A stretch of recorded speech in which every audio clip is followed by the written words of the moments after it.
Hi viewers, வாங்க இன்றைக்கி road சைடில் விற்கிற காளான் எப்படி செய்யலான்னு பார்க்கலாம். சில்லிக்கு பிசைகிற மாதிரி பிசைஞ்சு இந்த மாதிரி ஃப்ரை பண்ணி வச்சுக்கோங்க. காளானும் கொஞ்சம் கோஸும் எடுத்து இந்த மாதிரி பண்ணி வச்சுக்கோங்க.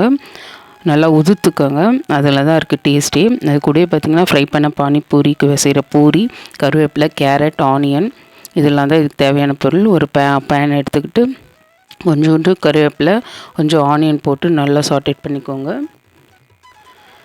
அது கூடவே கொஞ்சம் சோயா சாஸ், கொஞ்சம் சில்லி சாஸ், கொஞ்சம் உப்பு, கொஞ்சம் வெறும் மிளகாத்தூள், கொஞ்சம் சிக்கன் மசாலா.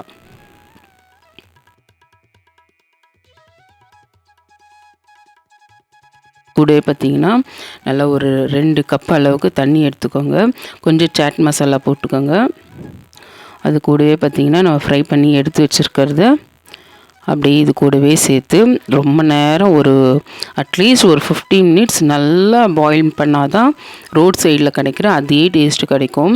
இல்லைன்னா பாதி மாவாக இருக்க மாதிரி இருக்கும். 1 டேபிள் ஸ்பூன் கார்ன்ஃப்ளவர் மாவு எடுத்து தண்ணியில் கலந்து இதே மாதிரியே சேர்த்துக்கோங்க. சேர்க்கும் போது அந்த கன்சிஸ்டன்சி அதே மாதிரியே இருக்கும். இதே மாதிரியே நீங்களும் செஞ்சு பாருங்கள். கொஞ்சம் தண்ணி இன்னும் எல்லாமே ஃபுல்லாக ட்ரை ஆகிடுச்சு, இன்னும் கொஞ்சம் ஊற்றலான்னு ஊற்றிருக்கேன். நீங்களும் இதே மாதிரி இதே அளவுகளோடு செஞ்சு பாருங்கள், ரொம்ப டேஸ்ட்டாக இருக்கும். மேலே கொத்தமல்லி போட்டு பிளேட் பண்ணிடலாம். வாங்க எப்படி பிளேட் பண்ணலான்னு பார்க்கலாம். வாங்க பிளேட் பண்ணிவிட்டு அதுக்கு மேலே பானிபூரி உடச்சி போட்டுக்கோங்க. கார்ன்ஃப்ளேக்ஸ் இருந்தாலும் போட்டுக்கலாம். கூடவே கொஞ்சம் ஆனியன்,